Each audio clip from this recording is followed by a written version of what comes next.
Shalom Bacha. Aujourd'hui nous sommes la veille de Pessah. Aujourd'hui on a brûlé le Hametz. Et Be'ezat Hashem demain soir c'est la fête de Pessah demain soir. Aujourd'hui c'est Shabbat. Et on sait très bien que le mois de Nissan, c'est le mois que les Juifs ils ont inauguré le Beth Amikdash dans le désert. Et pourquoi Akadosh Baruch Hu il a attendu le mois de Nissan? Étant donné que on sait très bien que la fête qu'ils ont fêtée pour l'inauguration de Beth Amikdash, ils devaient les faire bien à l'avance, parce que d'après Hachamim, lorsque Betzalel et Moshe Rabbeinu et tous les Hachamim qui ont construit le Mishkan, ils l'ont terminé bien avant. Alors pourquoi ils ont attendu jusqu'à Nissan? Alors Akadosh Baruch Hu, il a dit à Bnei Israël, on va attendre jusqu'à Nissan, on va inaugurer le mois de Nissan. C'est le mois de Nissan, c'est le mois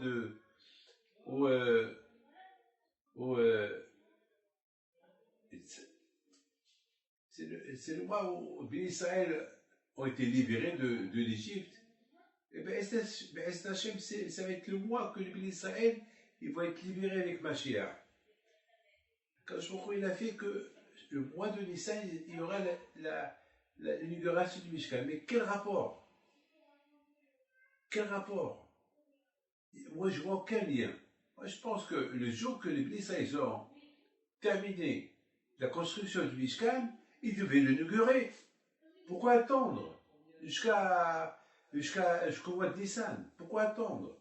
Alors, pourquoi Akadosh Baruch Hu n'a pas fait que les Bnei Israël ils tardent dans la construction du Mishkan, et ça va tarder, au lieu de faire vite, on va tarder, et comme ça ils vont finir le mois de Nissan, et le mois de Nissan on va l'inaugurer. C'est pas capable pour laisser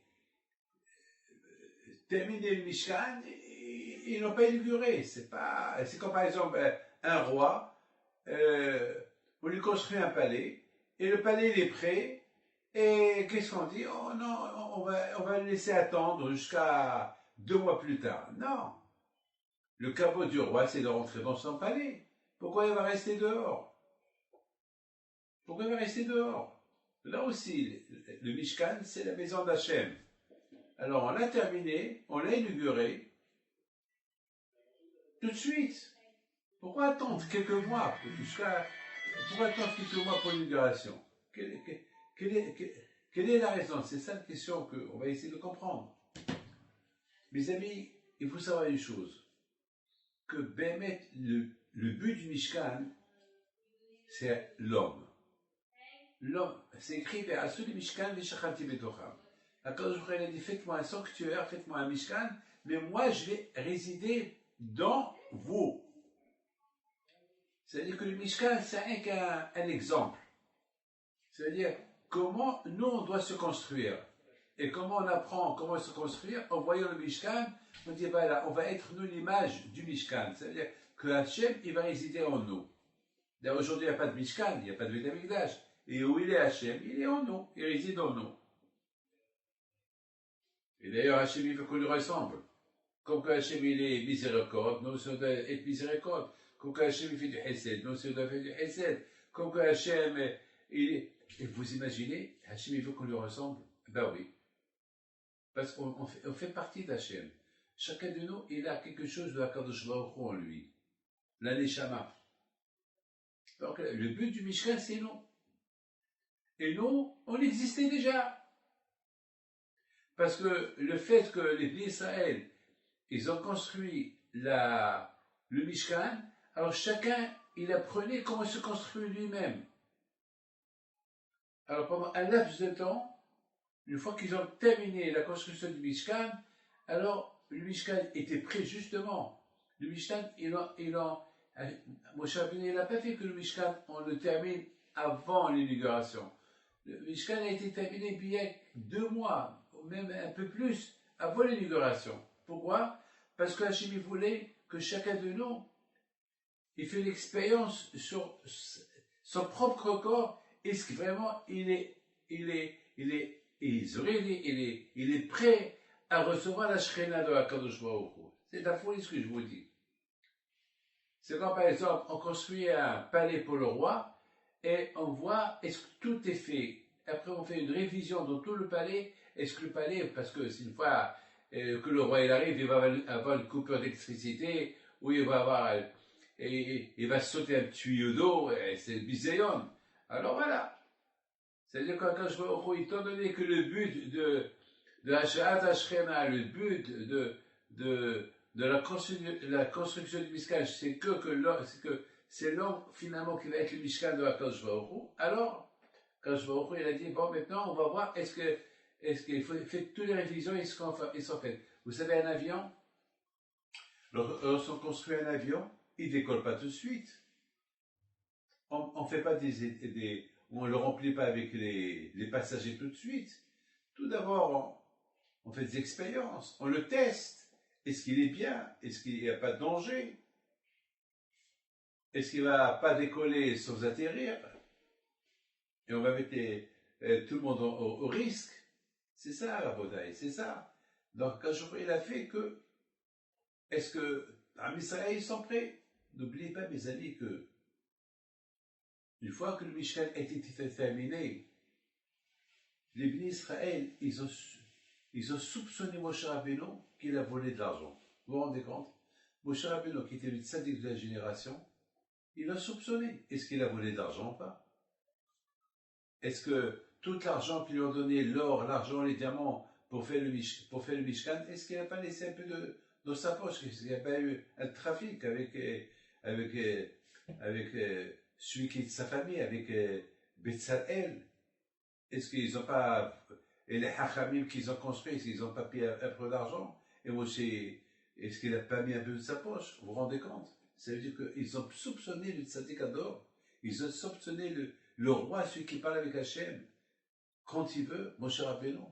Il a fallu que Moshe Rabbeinu, il leur a dit, elle est pécodée à Mishkan, voilà, je vous fais le calcul, je compte, voilà, vous m'avez donné le temps, voilà où j'ai utilisé l'argent, moi et ceux qui l'ont construit. Ma mâche, jusqu'à que le compte était bon. Et tout était noté. Monsieur Gad Piton, il a porté. Monsieur David Oyon, il a porté. Monsieur David Pinto, il a donné le temps. Et tout était noté, voilà. Avec Graham, et Meyer, et comment il s'appelle, et celle-là, et celui-là, et celui-là, et Maggie, comment elle a donné, voilà, elle a donné le temps. Voilà, donc ça a pris, donc pour vous dire que même qu'ils se sont, en construisant le Mishkan, ils se sont entraînés comment être valables pour recevoir en eux la Shekhinah, malgré tout, regardez les Sarah, il les a amenés à avoir des suspens sur Moshe Rabbeinu. Donc beaucoup de fois on croit qu'on est propre et quelque part on est un peu sale. Donc c'est la raison pourquoi le Mishkan n'a pas été levé tout de suite. Et le Mishkan, c'est à partir du mois de Nissan que maintenant, Hachem il a dit à Moshe Rabbeinu, les Bnei Israël sont prêts. Et ça a pris 7 jours. Chaque jour, Moshe Rabbeinu, il va construire le Mishkan, et le soir, il n'y a pas la Shekhinah qui descend dans le Mishkan, alors il va le défaire. Et encore le lendemain, il va construire le Mishkan. Et c'est quoi le message? Le message est que les Juifs, ils doivent apprendre même qu'ils sont tzadikim et qu'ils ne sentent pas Hachem. Ça veut dire qu'il faut qu'il y ait encore un autre travail, il faut qu'il y ait un bilan de conscience. Beaucoup des fois, malheureusement, on étudie, on fait beaucoup de mitzvot, mais on sent qu'on est encore faible. Alors ça veut dire qu'Hachem il veut donner un peu plus. Jusqu'à que le 8e jour, Bayom Hashmini, alors le 8e jour, là, quand je l'ai dit, bon, maintenant, les Juifs, ils sont prêts pour que la Shekhinah, elle descende. C'est que les Juifs, ils sont arrivés à une Kedusha au-delà de la nature. Le chiffre 8, c'est Mima'ala Teva, au-delà de la nature.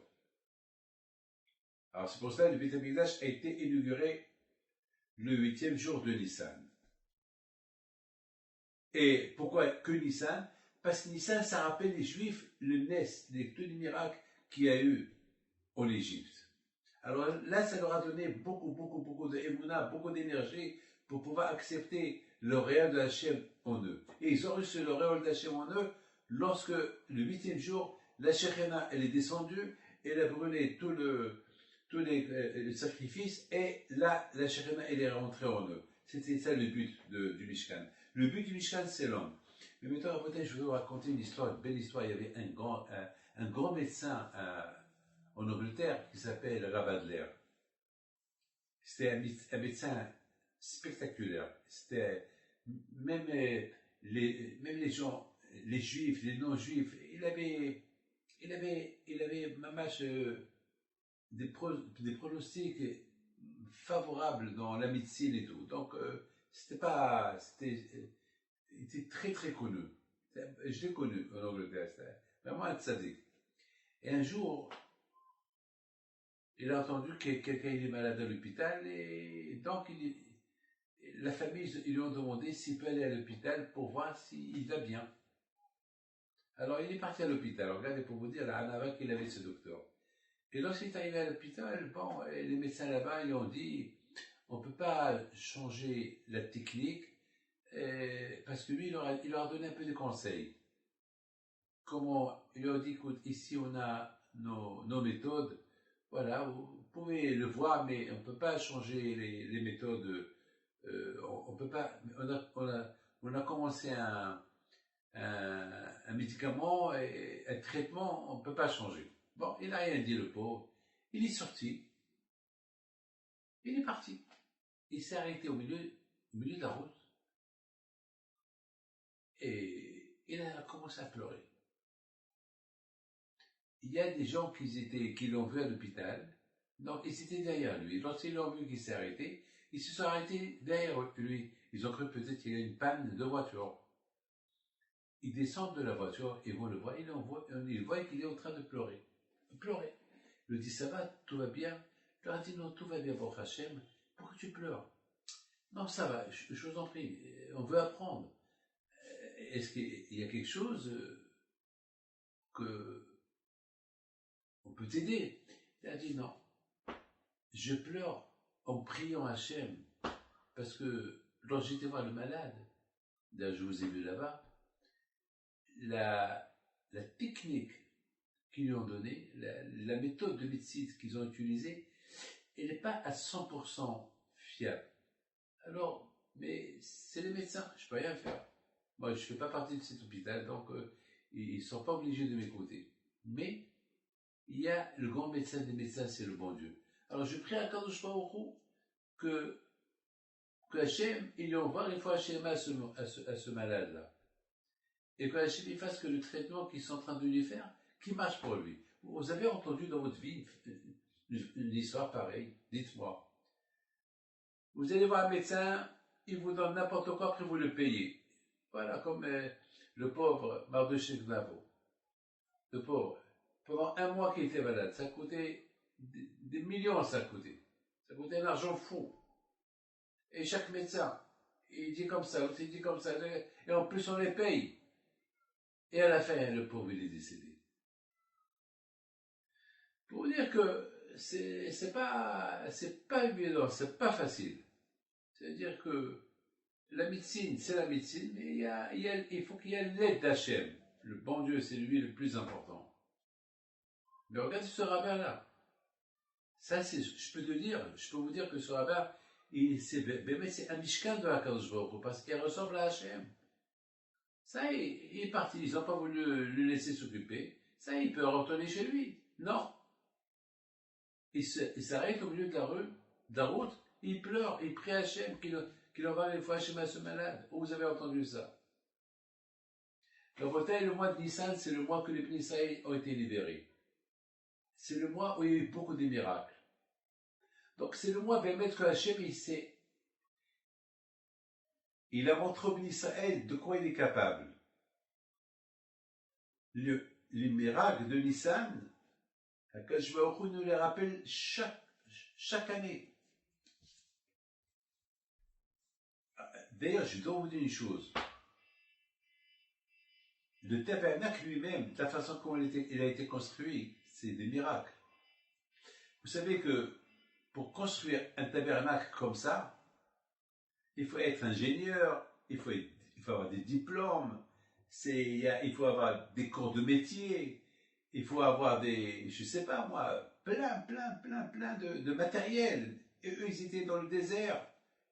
D'où ils ont eu ce matériel-là? Comment ils ont fait? Ils ont fabriqué, vous savez, si vous voulez construire un avion, c'est des milliers de machines. Parce que chaque vis et sa machine, c'est la folie. Donc, ouais, et le tabernacle était très spécial, très dur à construire. Il fait une horma colossale. Comment ils ont pu? Il dit le Ramban, écoutez bien, ça c'est pas moi qui dis ça, c'est le Ramban. Il dit le Ramban, Moshe Rabbeinu, il dit au Bnei Israël, Re'e karati bishem Betzalel ben Ori. Voilà. Betzalel ben Ori, voilà. Je le nomme. Je vais le remplir avec l'intelligence, de mon intelligence, de la Chokma, Tbuna, Da'at, pour qu'il puisse faire tout. Et à côté de lui, j'ai donné Chokma à toutes les femmes qui vont l'aider. Et à Ab, lui aussi va l'aider. Il dit le Ramban, les Juifs dans le désert, ils étaient que des maçons. Ils construisaient les maisons, les pyramides. Mais ils n'avaient pas ils ne savaient pas, les Égyptiens, ils ne leur ont pas donné à apprendre des métiers hors être maçon. Parce que les Égyptiens, ils voulaient que les Juifs, ils travaillent du matin au soir, creuser, construire, creuser, pas s'asseoir dans une chaise avec faire des bijouteries et tout ça. Non, pas faire des plans, non. Hachem, il dit à Moshe Rabbeinu, surtout faire des travaux dans l'or, les diamants, tout ça, c'est de la folie, la cache pas. Il dit le Ramban, quand Hachem il a voulu dire Moshe, sache une chose. Regarde, tous ces gens-là, ils ont l'expérience que dans la construction. C'est tout. Ils n'ont rien avec construire des machines, fabriquer de l'ingénierie. Ils n'ont rien de tout ça. Mais c'est moi qui vais les remplir avec la horma.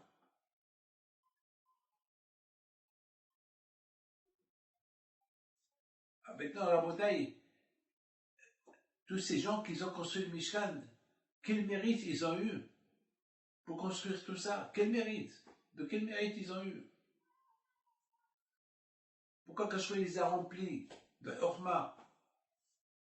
Alors sur ça, mes amis, j'ai répondu que lorsque quelqu'un il a la volonté pour faire une mitzvah, alors que je vois il aide d'avoir cette volonté.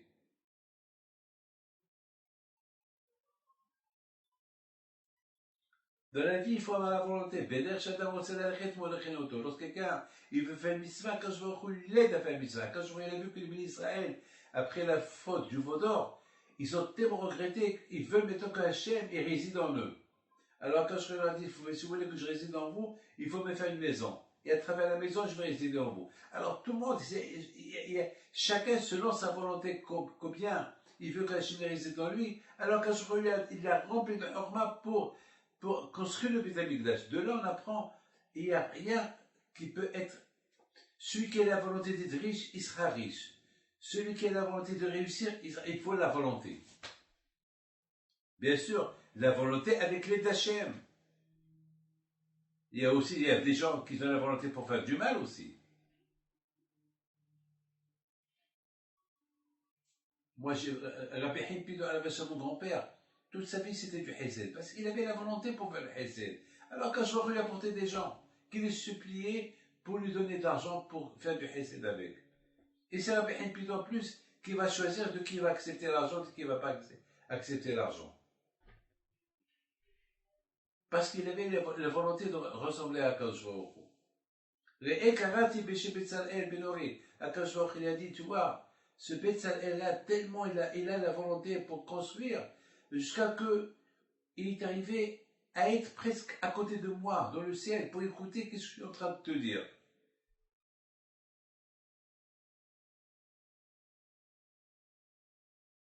Il faut savoir que tout vient d'Hachem, il faut avoir l'aïmouna. tout vient d'Hachem. Regardez, les Juifs, la veille de Pessah, ils voulaient quitter les... Écoutez bien, j'ai vu une belle question qui dit que Moshe Rabbeinu leur a dit, à partir de minuit, préparez-vous, mettez les chaussures dans les pieds, mettez vos vêtements, prenez les sacs, mettez-les sur votre dos, et finalement, ils sont sortis que le lendemain à midi.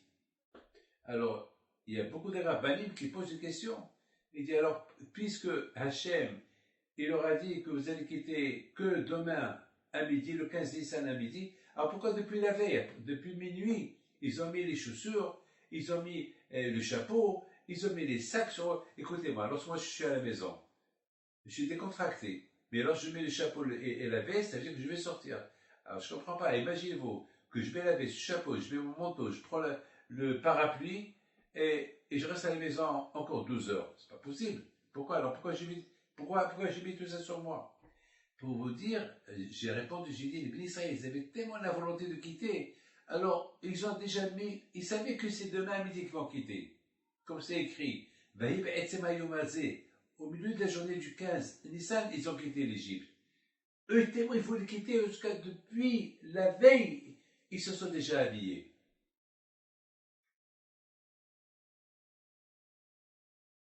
Alors, moi je pense que le fait qu'ils se sont comportés de cette manière depuis la veille, Hakadosh Baruch Hu, il considère comme si déjà ils ont quitté l'Égypte. Hakadosh Baruch Hu, il considère combien ces gens-là, ils ont la émouna en lui, que déjà ils veulent partir, ils veulent le suivre dans le désert. Ils sont pour pas mal des chaussures, le sac qui est lourd sur leur dos et tout ça. Ça, ils veulent déjà partir. Hakadosh Baruch Hu, il donne la chokhmah, il donne la sagesse, il le remplit de tout, lorsque l'homme bémet, il a le ratzon. L'homme, il veut. Ce que l'homme, il veut, on lui donne. Si l'homme, il veut être rachat, eh bien, il va l'aider à être rachat.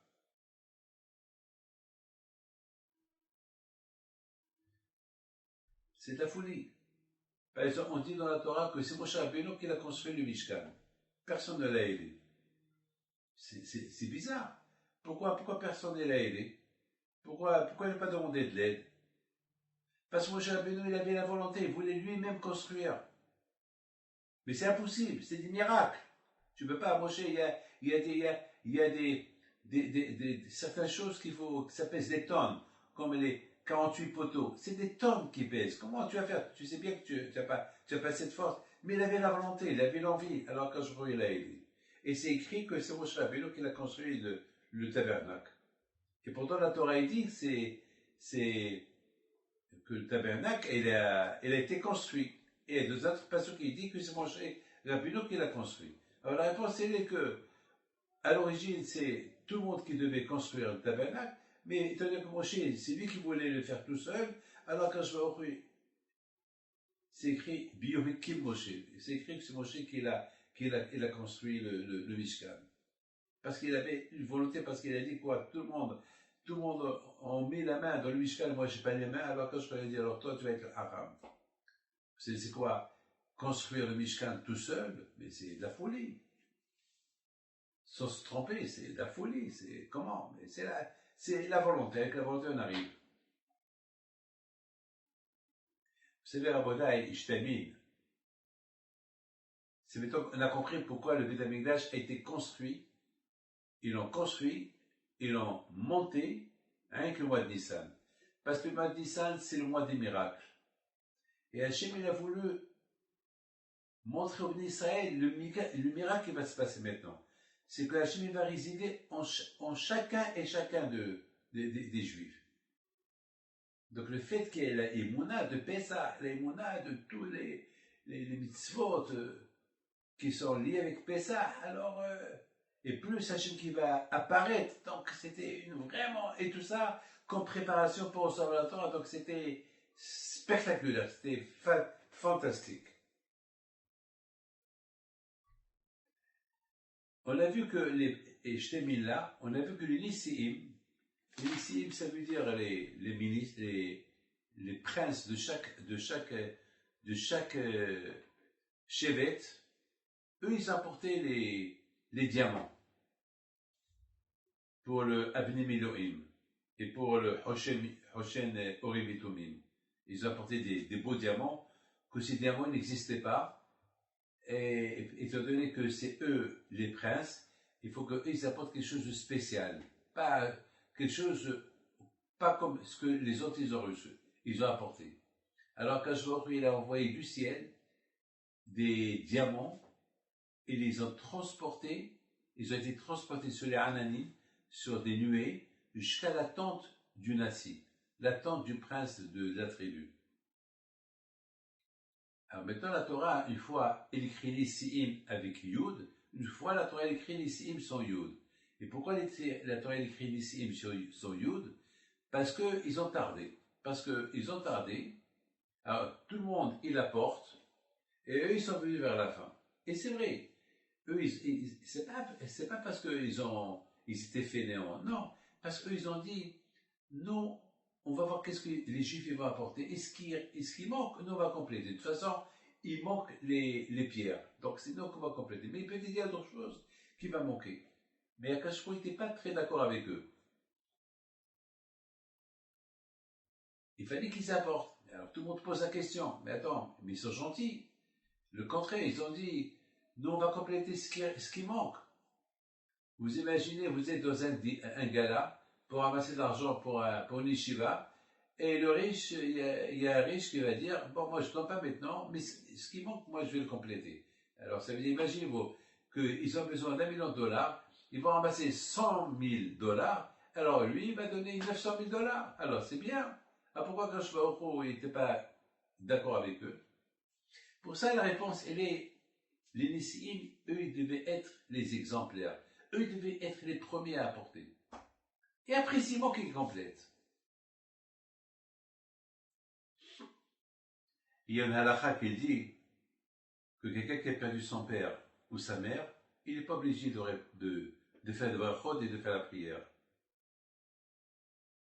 Alors maintenant, la halakha, elle est, et si il est dans un avion, parce qu'il y avait une fois dans un avion un rabbin qui a mangé son bracha, il n'a pas fait la prière, il n'a pas fait minha, alors il y a un juif qui lui a dit,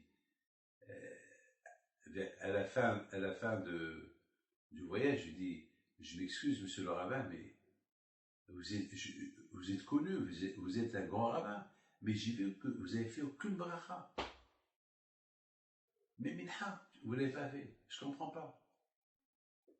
Il lui a dit, bah, tu sais que j'ai perdu ma mère, et ma mère elle est ici dans l'avion.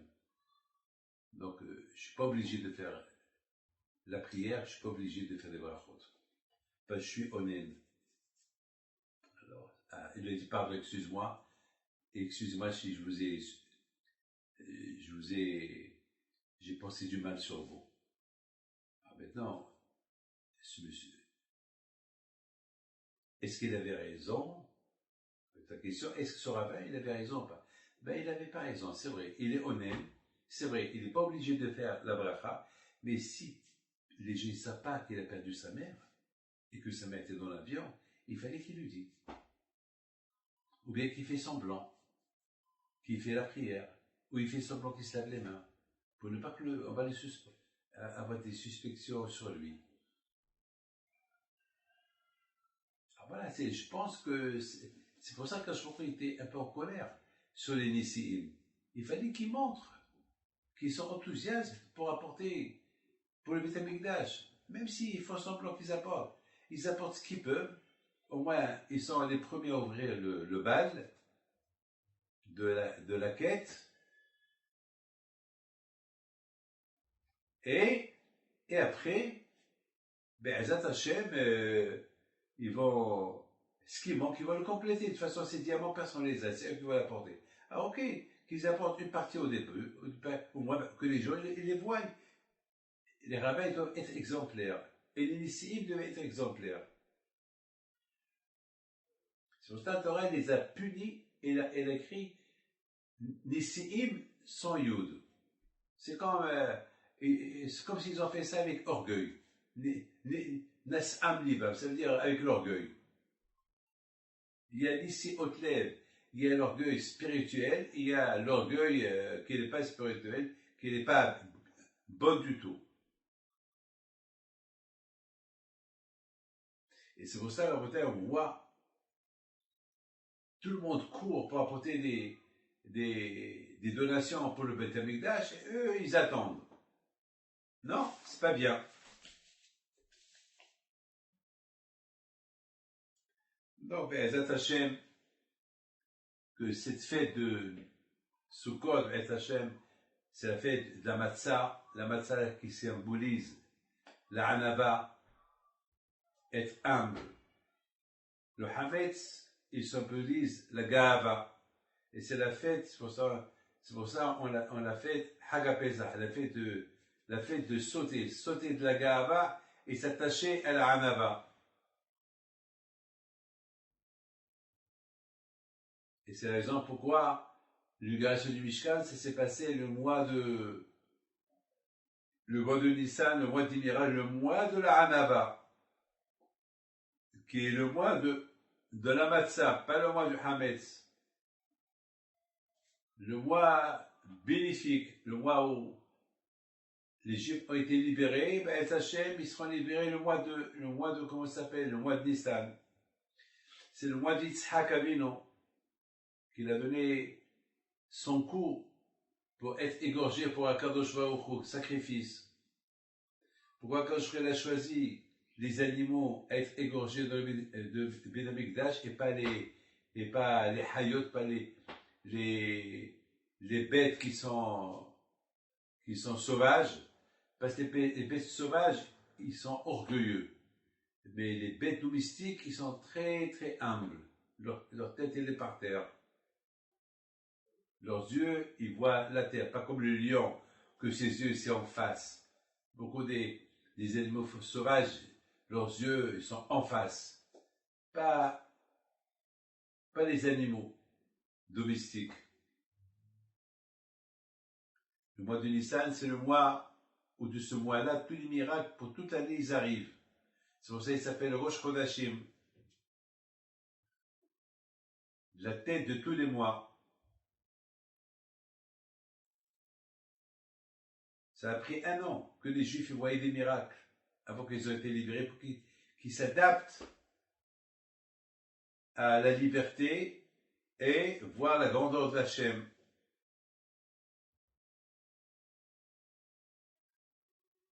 Et Hachem, malgré tout, avec tout ce qu'Hachem leur a montré, à la fin, ils ont fait le veau d'or.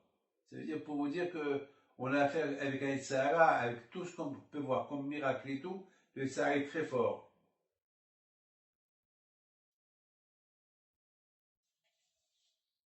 Le mois de Pessah, c'est le mois de préparation avec beaucoup de patience.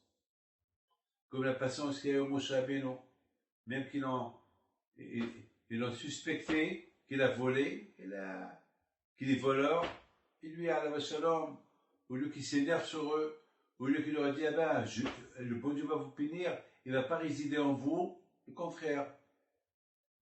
Il leur a fait le compte devant tout le monde, jusqu'à qu'ils ont dit, le compte est bon. Je termine avec une belle histoire. Il y a une femme qui n'arrivait pas à avoir des enfants. Et pendant beaucoup d'années, sa sœur jumelle, elle avait des enfants. Et l'autre, elle n'avait pas des enfants. Et tout le temps, ils venaient me voir, les deux. Et chaque fois, une, elle vient enceinte, et voilà, la pauvre, c'est là qu'elle n'est pas enceinte, et me dit, Rabbi David, ma sœur jumelle, je ne suis pas jalouse d'elle, mais Baruch Hashem, le bon Dieu lui a donné des enfants. Et c'est dur pour moi, je ne sais pas quoi dire à mon mari, je n'ai pas d'enfants. Et je veux que Bisrouta Behim Pinto, que j'ai deux enfants. J'avais tellement de la peine pour elle parce qu'elle pleurait. Je disais, quand je vois qu'il fasse un miracle avec toi cette année, comme le miracle de Pessah, eh bien, Ezat Hashem, tu vas devancer ta sœur. Tu auras, a priori, dans la logique, c'est pas possible. Alors, ils étaient tellement contents, et bon, Hachem, ils sont partis. Le même mois, elle est tombée enceinte. de tripler. Et j'étais Sandak, un des enfants. Et cette semaine, Baruch Hashem, un de ces enfants-là, il m'appelle parce qu'il veut une bracha pour le mariage. C'est la folie. L'aïmouna! L'aïmouna! Il a devancé sa sœur. C'est impossible. Voilà. Qu'Akadosh Baruch Hu vous protège, vous donne Chavetz Tzlacha, Hag Sameach, que ce soir, Be'et Hashem, Hag HaPesach, on deviendra le Mishkan de Akadosh Baruch Hu. C'est pour ça que le mois de Nissan a été choisi pour Hashem, pour construire le Mishkan, parce que Hashem, il veut que chacun de nous il soit le Mishkan d'Hashem, surtout lorsque, avec toutes les préparations qu'on a fait pendant le mois de Nissan, Vadaï que Hashem, il choisira le meilleur endroit pour choisir sa place, c'est sur Am Israël. À très bientôt, à bientôt, bye.